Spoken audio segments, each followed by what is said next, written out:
नमस्कार विद्यार्थियों, मैं डॉक्टर मानक जैन, सह आचार्य इतिहास विभाग एसपीसी राजकीय महाविद्यालय अजमेर। विद्यार्थियों, कल हमने पानीपत के युद्ध की जो प्रमुख कारण थे उन कारणों पर हमने प्रकाश डाला। विद्यार्थियों, आज हम पानीपत के तीसरे युद्ध की घटनाएं क्या क्या थी इसके बारे में हम चर्चा करेंगे। युद्ध की घटनाएं 1757 में अब्दाली और उसके पुत्र तैमूर शाह को लाहौर का वायसराय नियुक्त किया। उसके लौट जाने पर इस पद की प्राप्ति के लिए अदीना बेगम ने मराठों से सैनिक सहायता मांगी।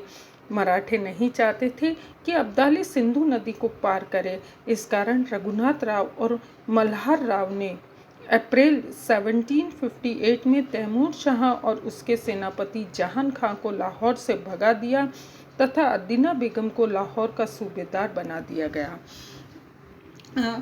मार्च 1759 में उसने वापस लाहौर पर अधिकार कर लिया।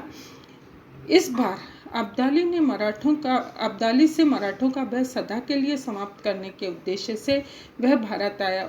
उसके पुत्र तैमूर शाह को लाहौर से भगाने और मीर बख्शी नजीब को दिल्ली से भगा देने के कारण वह मराठों से बहुत क्रुद्ध था, अतः उसे अच्छा सबक सिखाना चाहता था। 27 नवंबर 1759 को वो लाहौर में पुनः अपनी सरकार की स्थापना कर ली।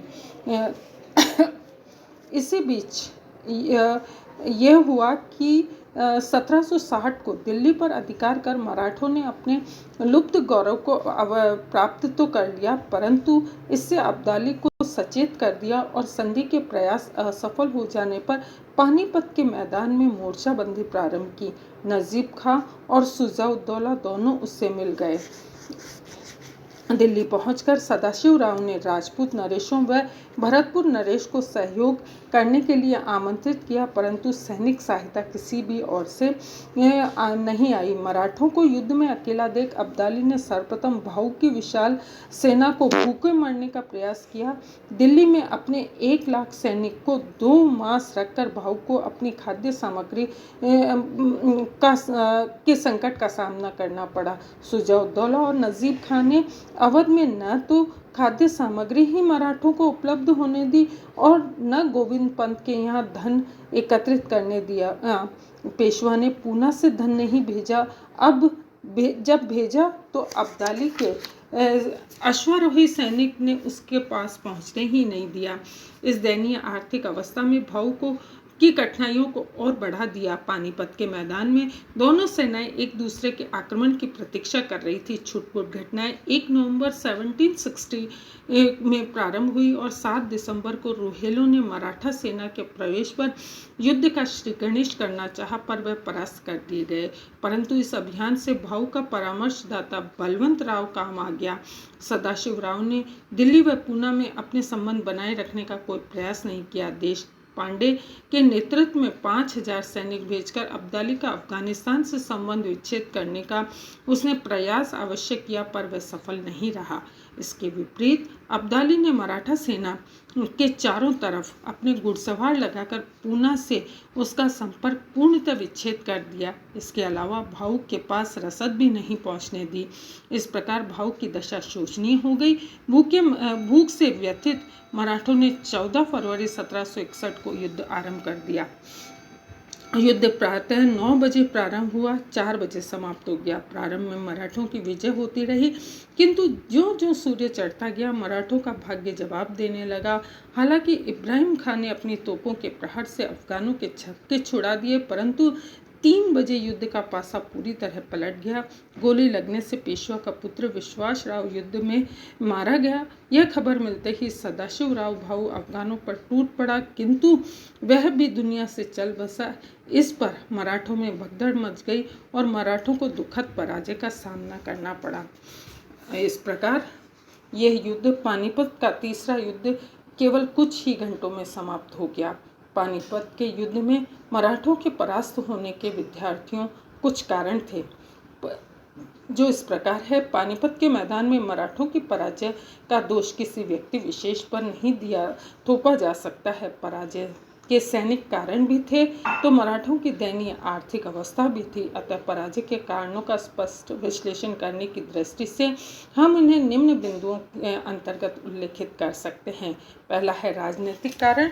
राजनीतिक कारण में मराठों की साम्राज्यवादी नीति, राजपूतों के प्रति अनुचित नीति, रूहेलों को अप्रसन्न करना, सुजाउद्दौला को नाराज करना, भरतपुर नरेश को नाराज करना, मुगल दरबार में अनावश्यक हस्तक्षेप करना, साहू जी की मृत्यु जो कि 1740 में हुई थी, वो भी युद्ध का बहुत बड़ा पराजय का बहुत बड़ा कारण रहा। दूसरा कारण है सैनिक कारण। सैनिक कारण में पहला है परंपरागत युद्ध पद्धति का परित्याग। जो उनकी छापामार युद्ध पद्धति थी उसको पूरी तरह से उन्होंने भुला दिया। दूसरा है मराठा सैनिकों द्वारा मुगल सैनिकों का अनुकरण करना। तीसरा है मराठा सैनिकों में अनुशासन का अभाव। चौथा है अब्दाली की सेना का मराठों की सेना से अधिक सुसज्जित होना। और पांचवा है युद्ध स्थल पर मोर्चाबंदी। इसके अलावा कुछ व्यक्तिगत उत्तरदायित्व भी इस युद्ध के दिए जा सकते हैं, जिसमें सदाशिव भाऊ को उत्तरी भारत के भौगोलिक परिस्थितियों का ज्ञान न होना, केवल उदयगिरी पर विजेता होने के नाते ही उसे अहमद शाह अब्दाली के विरुद्ध युद्ध करने भेज दिया, पेशवा पर उसका नियंत्रण रखने की दृष्टि से अपने दत्तक पुत्र विश्वास राव को भेजना, इस पराजय का दोष प्रधान से सदाशिव राव भाऊ पर ही मंडा जा सकता है। मल्हार राव होलकर भी युद्ध में पराजय के लिए उत्तरदायी था। राजवाड़े ने तो गोविंद पंत पर आरोप लगाया है कि वह सुजाउद्दौला का अब्दाली के कैंप में जाने से नहीं रोक सका। इन सब के विपरीत अब्दाली का श्रेष्ठ सेनानायक होना भी उसकी सफलता और मराठों की पराजय का कारण था। नेक्स्ट चौथा कारण है आर्थिक कारण। जब विनाश आता है तो उसके कई कारण बन जाते हैं, किंतु कुछ कारण प्रधान होते हैं और कुछ गौण होते हैं। पानीपत का तीसरा युद्ध मराठों के महाविनाश के साथ संपन्न हुआ और इस विनाश में मराठों की दयनीय आर्थिक अवस्था भी एक प्रमुख कारण रही। मराठों द्वारा लूट खसोट करना, चौथ और सरदेशमुखी से लोगों और राजाओं रजवाड़ों को नाराज करना, ये सब इसके कारण रहे, जिससे क्या हुआ कि युद्ध के समय जब आवश्यक सहायता की ज़रूरत थी तो किसी ने उनकी सहायता नहीं की।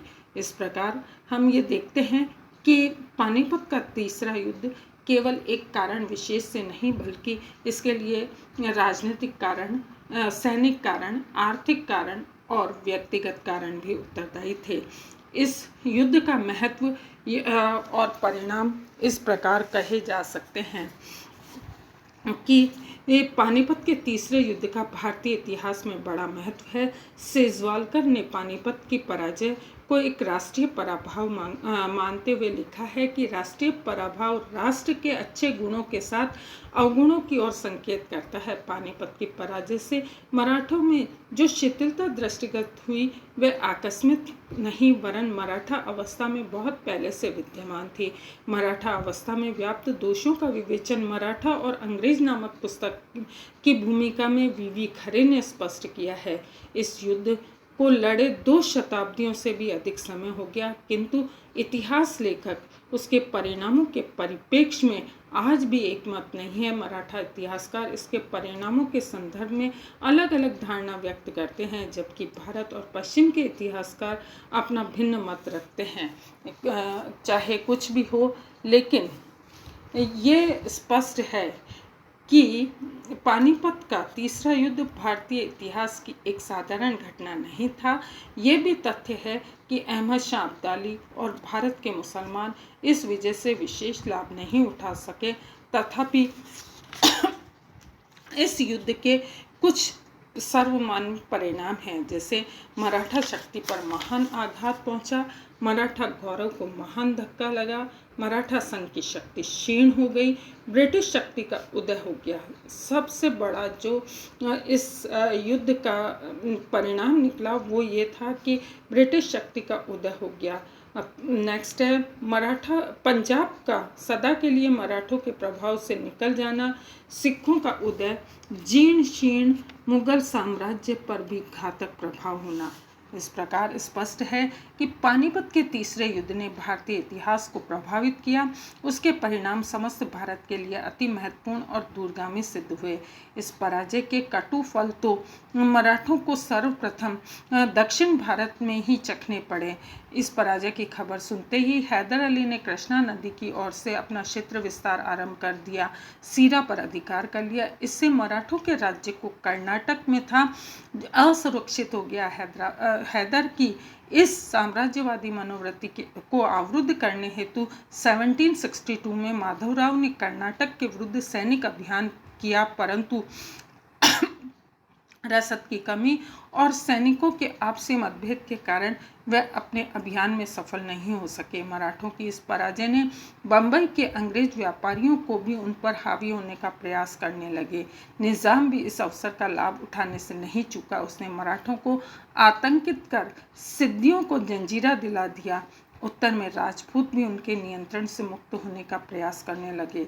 दिल्ली में मुगल अमीर भी मराठों की इस पराजय से प्रसन्न थे। इति नमस्कार।